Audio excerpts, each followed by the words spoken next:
Good morning. I want to thank everybody for joining us. It's Olga Atamanova, and Media Center of Ukraine Ukrinform starts its operation. It's year 9 of the war and day 253 of the full-scale invasion of Russian aggressor in our land. And I want to thank all the representatives of the mass media telling the world the truth about this war.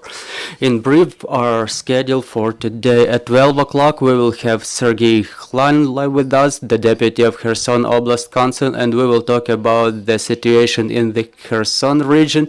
At 1300, we will have special event opening of the photo exhibition Unconquered Cities.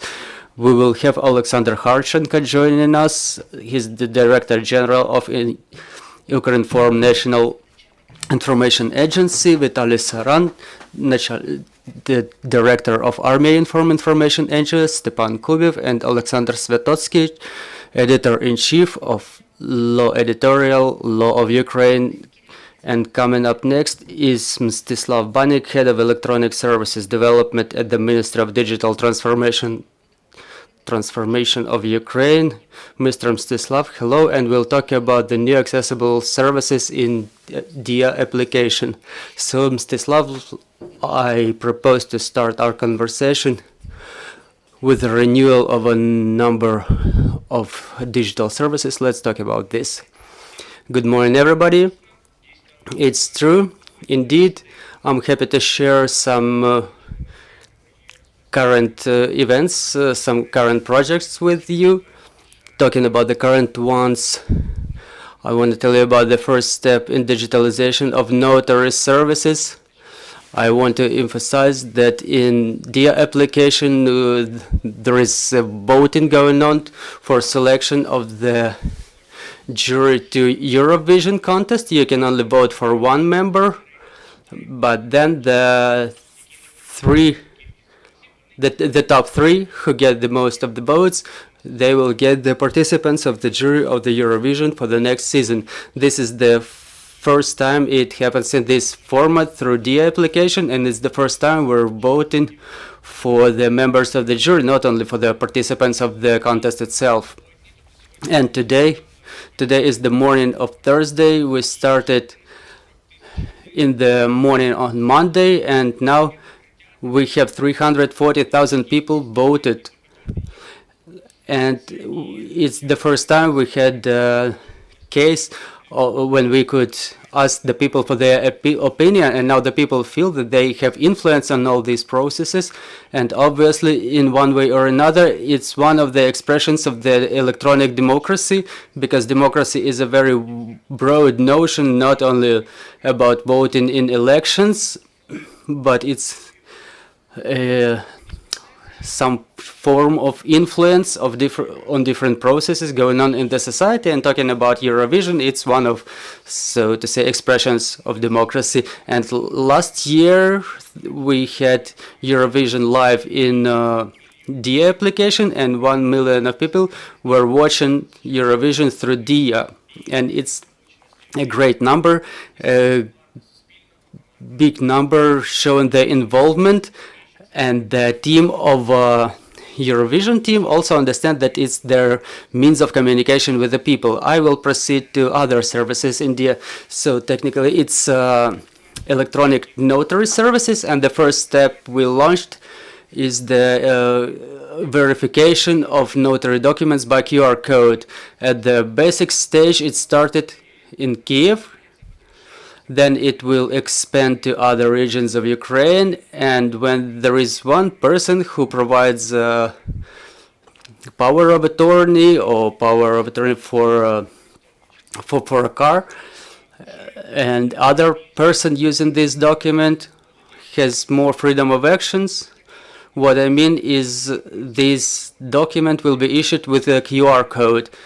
Say this power of attorney, it can be on a notary letterhead, but in case of absence of the letterhead, it's not a problem anymore, because QR code will give an opportunity to check this document in the system. So if a person comes to a bank or to a different notary, they give this document with a QR code which is being scanned by that other notary or other employee, and with the same as with the copy of the passport, there is a request to Diya application to confirm this, and you just share it. You just share this copy with other person, and that's it.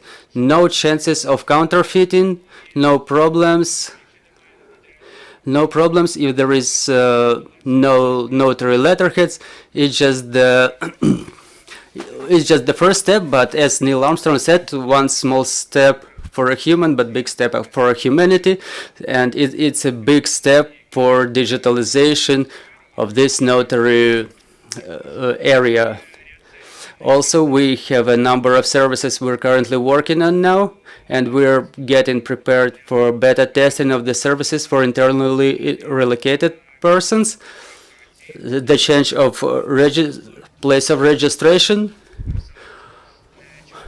or cessation of the internally relocated person status. So talking about this cessation, status of cessation, the person who comes back home, is the last thing that they want to do is go to the centers of social protection, picking up time, and in case there's a lot of people coming back, there will be queues, there will be lines.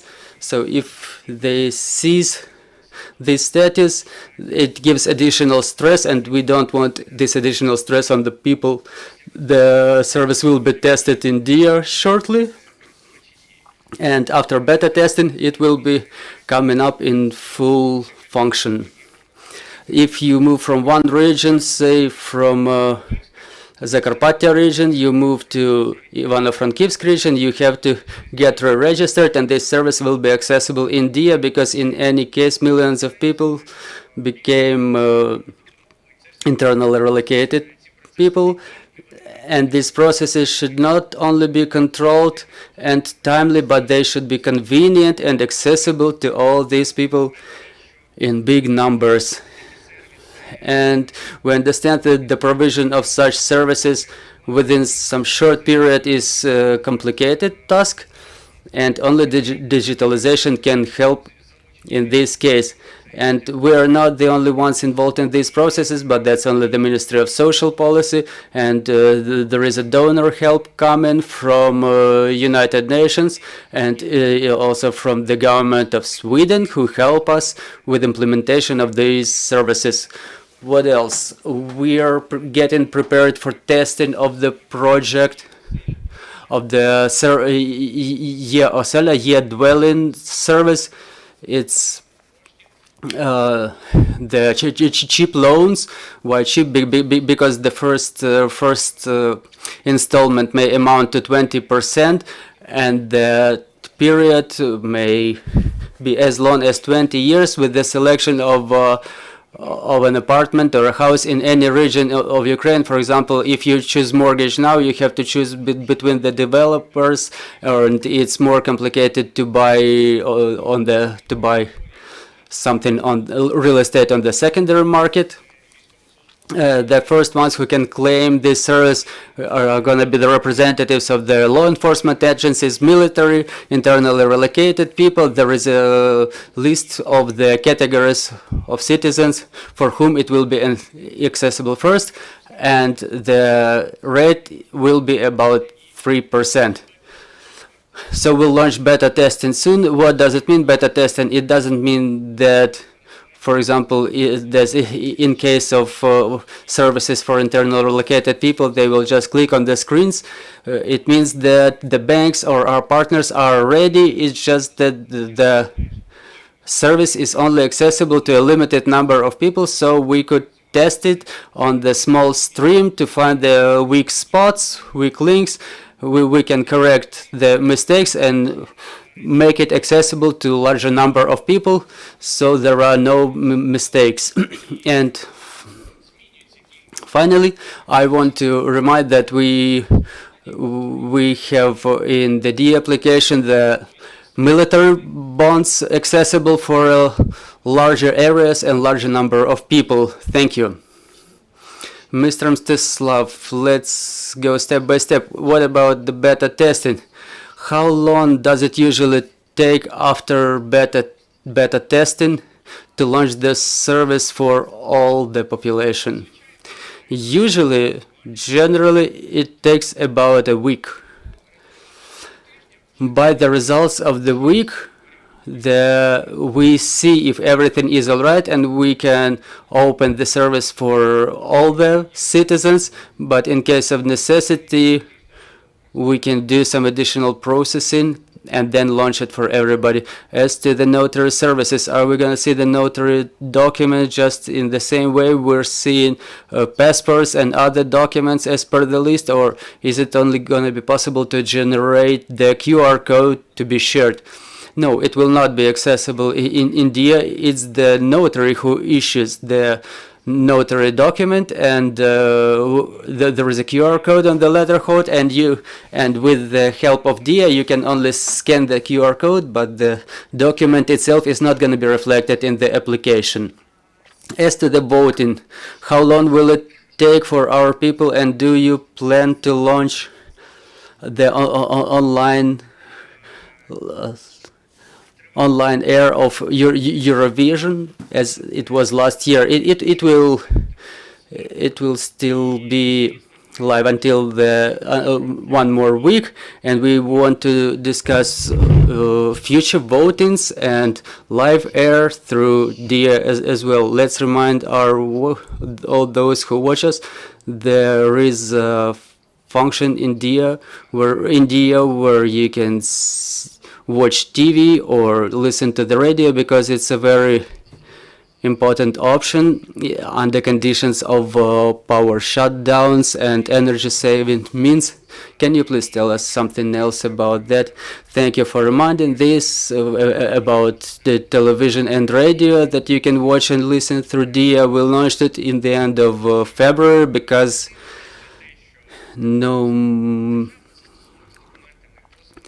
notwithstanding the fact that the state or government controlled application is about radio or TV, the Russians, they were targeting our radio stations and TV towers, trying to tell us that Zelensky fled and our armed forces capitulated, and as a state we had to find a solution how to deliver the real news to the Ukrainians in order so they don't get demotivated by different fake news from our enemies. And this is the way how we launched it in partnership with Megago along with the radio. Why radio? Because when you sit in a shelter, when you have bad internet, there is slow speed, you cannot load the video stream, but you can listen to the marathon. We expanded the number of services. We just went out of the TV marathon framework. We have musical channel and culture and channel, and even children's TV as well. Why? Because when there is a family with a child in the sitting in shelter, it's easier to give a child a telephone to get them busy with something. And at the moment of the invasion, we had about 16 million users in total. And while in Megago or YouTube, you could watch marathon one way or another, honestly, if we talk about the largest cover among the Ukrainians, if you want that a Ukrainian watches a marathon in Megago even free of charge, they should have experience of how to get this application, how to get there. But talking about Diya, 16 million people had it installed already, and it was easier to give them this video information. It was 16 million. How much is it now? Now it's 18 million and a half. Dear colleagues, your questions, please. I have a small question. What was the amount of money Ukrainians spent on military bonds, and do you intend to add more of them? Was the trend, do Ukrainians buy more of them now or less? What is the tendency? The military bonds are being bought regular basis. And talking about donations, yeah, as soon as there are shellings or missile strikes, the dynamic grows immediately. So as soon as there is an additional threat, the number of donations and procurement of military bonds grows immediately. And as to the emergence of the new ones, yes, there will be another issues. And as soon as the number of obligations gets bought out, there is a new issue. Diya, I want to remind you that Diya doesn't sell it by itself. We have Bond.ua and Ukrinform among our partners who actually are the sellers of the bonds. So in order not to get into the different websites to look for them, we open this option in Diya. So I'm opening this information right now to give you the exact number. The number of the bonds sold, military bonds sold, were sold in the amount of more than 80 million hryvnias. So if it costs like 900 to 1,000 hryvnias, it means that it was more than 80,000 of them sold. It's the same situation with the cover as we talk about the TV stations and radio. There are partners, there are banks who sell the obligations, their bonds, but the accessibility of this service for the large number of average Ukrainians, it gives more options through Diya, while we are integrated with a number of the sellers of the state bonds. It gives more choice to larger number of people. Dmitro Donetsky, Bomyu, and Mr. Mstyslav, I have a couple of questions. There is a specification. Is it Ukrinform who cooperates in the program of YeOselya, YeDwellin? And what was the selection? What was the focus group for this beta testing? Was it random or people knew that they get this opportunity? If you're talking about YeOselya, it's not the way it works. We announced the public beta testing. We published the website where people who comply with the criteria, they sign up and get an email with the instruction, and they take place. So how many people can get signed up? For YeDwellin, we will gather about 1,000. And also, can you tell me, the military bonds started very good. Don't you expect to expand this service to, say, shares and stocks? This is not the first time we're getting this question, but actually no, because military bonds is the help, is the support to the army, and stocks is a little bit different area. Also, can you please tell us, you mentioned this subject of electronic voting. I understand that sooner or later we will be getting this, but I want to put this question in a correct way. When, in your opinion, is Ukraine going to be able to do the full-scale electronic voting, electronic election? I understand that it will be after the war. Well, I understand that there is a technical component, first of all, and to some extent it's well, maybe the most complicated, because any technical process, even absolutely new, it can be broken down into steps in the same way that we launched the first digital passport. We just broke it down into a number of components and we solved this. But first of all, there is something more important, like the trust of the people to instruments like this, and we cannot say about the launch of the electronic elections before people will have 100% trust in the results of such voting. Then there is a regulatory component, because we need to change the legislation, and it should be decided by the parliament, and then as soon as this change takes place and the Central Elections Committee will implement this service, we will be able to talk about some specific periods, specific terms. But it's not that I'm hiding something, I'm not trying to prevaricate, but in any case, the digitalization of any services in terms of electronic services, it's always more transparent and more convenient, and the accessibility and is better. Even the example with what was happening right upon the full-scale the invasion, the occupied areas where the warfare is active, the only way of delivering the government services was only through Diya, because you cannot open an offline office there. That's why I think is the question for all the world. It's just a matter of time, and we'll see what will be happening after the war, when we change the priorities from military missions to civil ones. Mstyslav, we have another online question. How will you cooperate with Eurovision, and do you plan another vote? Yeah, maybe we'll plan it.